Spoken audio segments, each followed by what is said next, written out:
youtubeurs, internautes, tous mes abonnés, bonjour. Kadour Lahadi de Alger Centre avec vous cet après-midi. Ce soir, nous allons parler de l'entretien.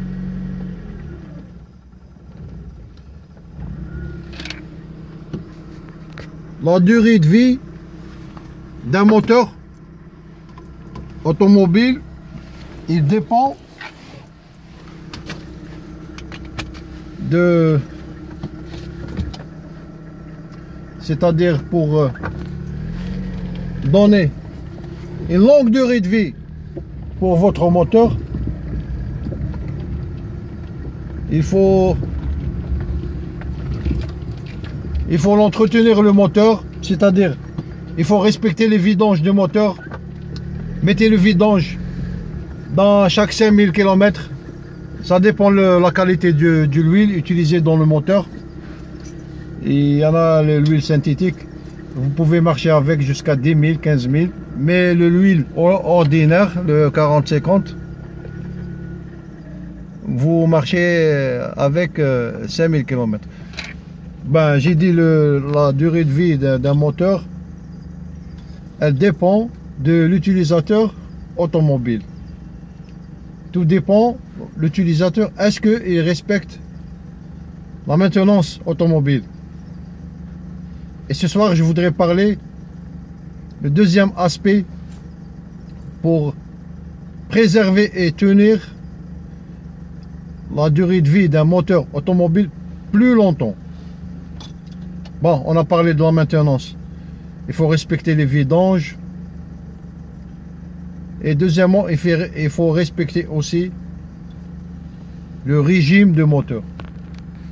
Le constructeur, il a mis à votre disposition dans chaque véhicule une boîte à vitesse.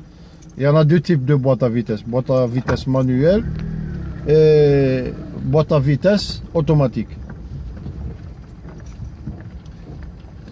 Surtout, moi, je parle de la boîte à vitesse manuelle. Il faut toujours respecter les rapports de vitesse. Première, deuxième, troisième, quatrième, cinquième. Et il y a aussi des véhicules puissants, grands cylindrés, et qui l'ont jusqu'à 6 vitesses, sixième. Donc, il faut toujours respecter comment dirais-je, donner le régime pour le moteur.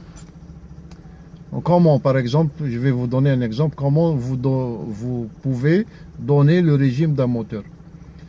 Pour démarrer le véhicule,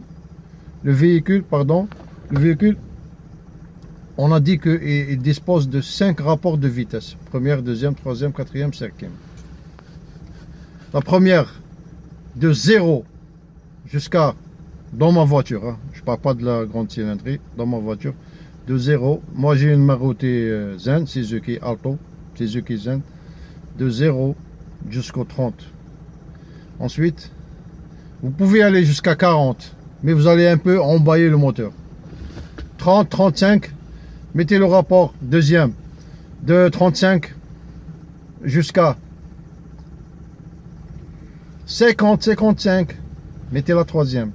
De 55 jusqu'à 70, 75, mettez la quatrième. De 75 jusqu'à 85, jusqu'à 100 à l'heure, vous pouvez faire le rapport de vitesse cinquième. Et quand vous allez réduire la vitesse, automatiquement vous allez rétrograder les vitesses. C'est-à-dire de cinquième à quatrième, quatrième, troisième, troisième, deuxième, deuxième, première. C'est comme ça qu'il faut respecter le régime d'un moteur. Par exemple, dans le tableau de bord, vous marchez, il indique la vitesse de 40. Et vous, conducteur, vous êtes sur le rapport de vitesse cinquième. Qu'est-ce qui va se passer? Vous allez accélérer, enfoncer, et là, le moteur, il ne répond pas du tout. C'est quand vous avez un défaut dans votre moteur. Il ne s'agit pas d'un défaut, mais il s'agit vous n'avez pas respecté le régime et le rapport de vitesse. Chaque rapport de vitesse a une certaine kilomètre-heure, c'est-à-dire il a un repère de démarrer la cinquième jusqu'à illimité. La cinquième, c'est la dernière rapport de vitesse. Mais par contre, les autres rapports de vitesse, la première, la deuxième, la troisième, la quatrième, ils sont limités par quand est-ce vous mettez la quatrième, jusqu'à quel kilomètre-heure vous allez obligé de faire la cinquième, par exemple. Pour ne pas emballer beaucoup le moteur, c'est pas bon de emballer le moteur, mais les rapports de vitesse, ils vont agir, ils vont reposer le moteur. Le conducteur qui respecte le régime d'un moteur, c'est un conducteur qui peut, son moteur de voiture, il peut tourner plus longtemps. Parce qu'il respecte le régime de moteur. Et celui qui ne respecte pas le régime de moteur, et surtout dans les montées, vous allez cliquer le moteur. Vous allez entendre un drôle de bruit sur le moteur. Ça, on appelle ça cliquer le moteur.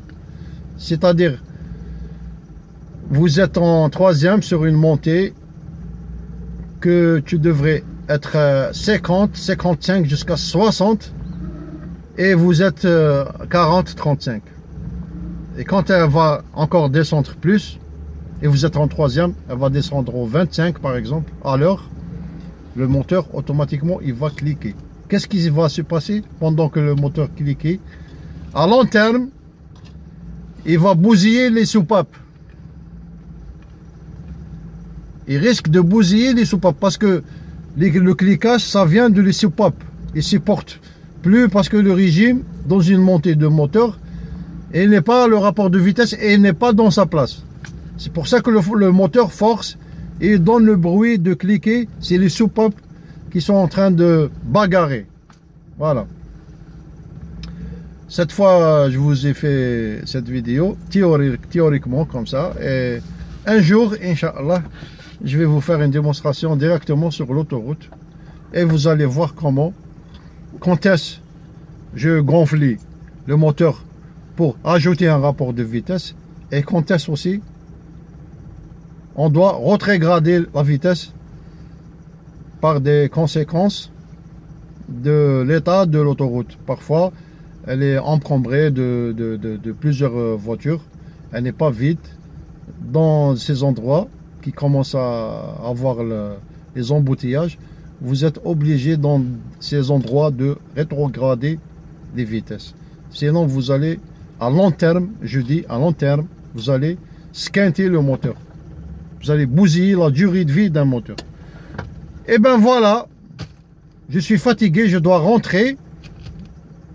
Et à la prochaine, Inch'Allah. Si ça vous plaît mes vidéos, cliquez j'aime. Les nouveaux youtubeurs, soyez les bienvenus dans ma chaîne YouTube Hadi Kadour. Et merci de votre attention. Et à bientôt, Inch'Allah, dans un nouveau tutoriel. Au revoir, salut, bon courage. Et attention à la route, hein. Soyez prudents, hein. Redoublez la vigilance pendant que vous conduisez. Attention, hein. Allez, salut, à la prochaine, salut.